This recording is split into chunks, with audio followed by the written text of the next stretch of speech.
SK कुकिंगमध्ये तुमचं स्वागत आहे। आज गुरुवार आहे। मी जाणार आहे मठात स्वामी समर्थकडे, श्री स्वामी समर्थ।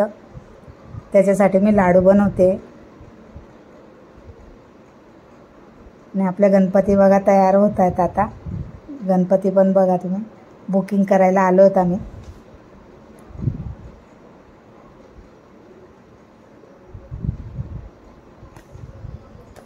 गणपती बाप्पा मोरया। आता मी 1 वाटी बेसन पीठ घेतले। आता हिला आपण पिठाला चांगलं चाळून घेऊया आणि 2 चमचा भरून मी आता रवा टाकणार आहे। याच्यात मध्यम रवा असतो तो रवा टाकलाय मी। जाडा नको टाका, मध्यम रवा असेल ना तो टाका। आता छान याला चाळून घेऊया, घाण असेल ते निघून जाणार।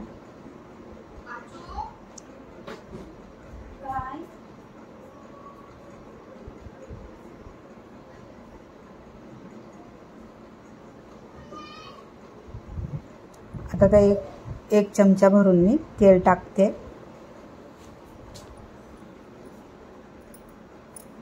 आणि चिमूटभर मी हळद घालते याच्यात, कारण की थोडंसं पिवळा दिसलं पाहिजे। माझ्याकडे केसर नाही होती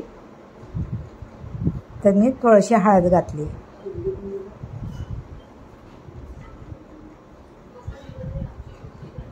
आता हे सगळं आपण मिक्स करूया आणि चिमूटभर मीठ पण घालायचं, कारण की त्याच्यानं टेस्ट वाढतो। आता थोडं थोडं पाणी करून आणि आपण ह्याचे मुठ्ठ्या बनवून घेऊया। जास्त पाणी नाही घालायचं, नाहीतर पातळ होऊन जाणार। आपल्याला मध्यम पीठ ठेवायचं आहे। हे बघा असं गोळा करून घ्यायचं आहे आपल्याला।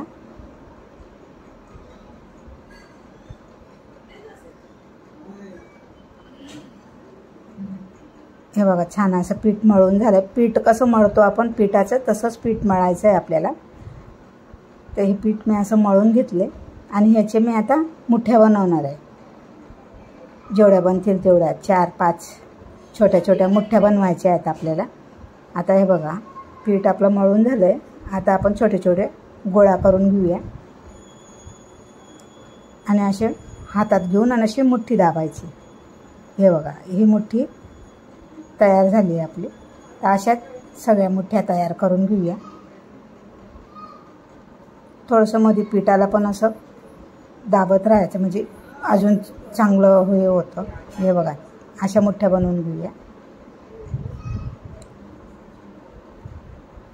ही थोडीशी मोठी झालेली म्हणून मी कमी केलं त्याच्यातलं।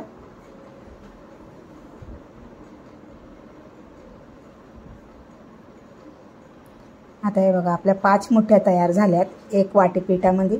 आता तेल तापत ठेवूया आपण।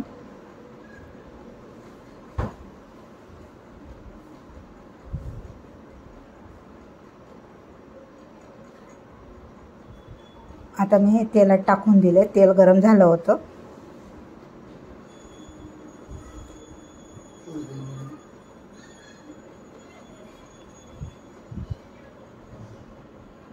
असा मस्त आणि सुरुवातीला फास्टच गॅस ठेवायचा आणि नंतर मग कमी गॅसवर शेकायचं, कारण की आतमध्ये त्याचं शिजलं पाहिजे, नाही तर आतमध्ये कच्चं राहील। आता मी बारीक गॅसवर याला चांगलं तळून घेतलेत। आता काढून घेते। बघा छान असे झालेत, मस्त कलर पण छान आला आहे। आता थोडंसं थंड होऊ देऊया, कारण की आपल्याला मिक्सरमध्ये वाटायचं हे। आता आपल्या मुठ्ठ्या आहेत तयार झाल्या आहेत। आता हे बघा असे, म्हणजे बघा पीठ पण आपलं आतमधून चांगलं शिजलं आहे। हे बघा ते कसं मग ते आपल्याला तघीमध्ये लय शेकावं लागतं आणि हात दुखायला लागून जातो, म्हणून हे शॉर्टकट लाडू बेसनचे छान बनतात। हे बघा आता हे मी असं बारीक करून घेतले। थोडंसं जाडसर ठेवायचं, म्हणजे लाडू खाताना चांगले असे लागले पाहिजे। बारीक केले ना चिकट लागतील नाहीतर। आता याच्यात मी थोडं थोडं घी टाकणार आहे। घी गरम झालं आहे आणि ही साखर पण वाटून घेतली मी। गूळ पण घालू शकता तुम्ही। आता मी साखर आपल्या गोडच्या हिशोबाने टाका, केवढी साखर पाहिजे। आता मी ही 1 वाटी बेसन पीठला मी अर्धी वाटी साखर वाटून घेतली.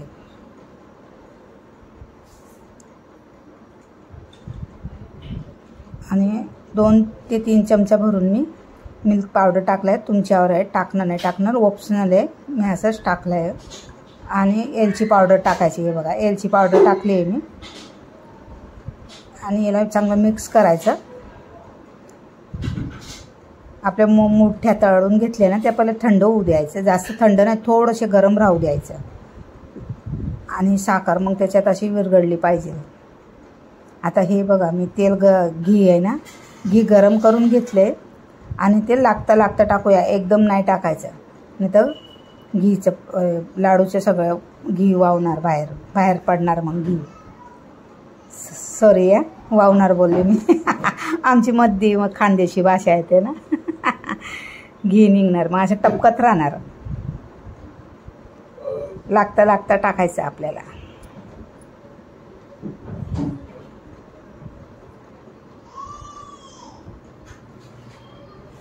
आता परत मला घी कमी पडलं, परत टाकणार मी.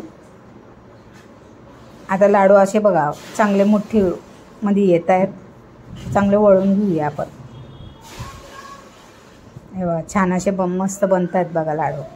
खायला पण इतके चव लागतात ना, एकदा तुम्ही बनवून बघा आणि मला कमेंटमध्ये सांगा लाडू कसे बनलेत असं. आणि माझे लाडूला कमेंट करा आणि मला सांगा, आणि माझी रेसिपी कशी वाटते तुम्हाला त्याच्यासाठी पण मला कमेंट करा.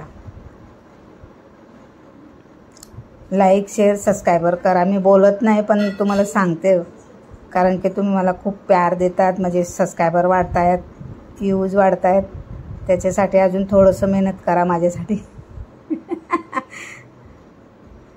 हे बघा आमचे लाडू तयार झाले आहेत. छोटा एक गोळा उरला होता. हे बघा छान असे मस्त बनलेत लाडू. तुम्हाला आवडलं असेल नक्कीच कमेंटमध्ये सांगा. थँक्यू. श्री स्वामी समर्थ.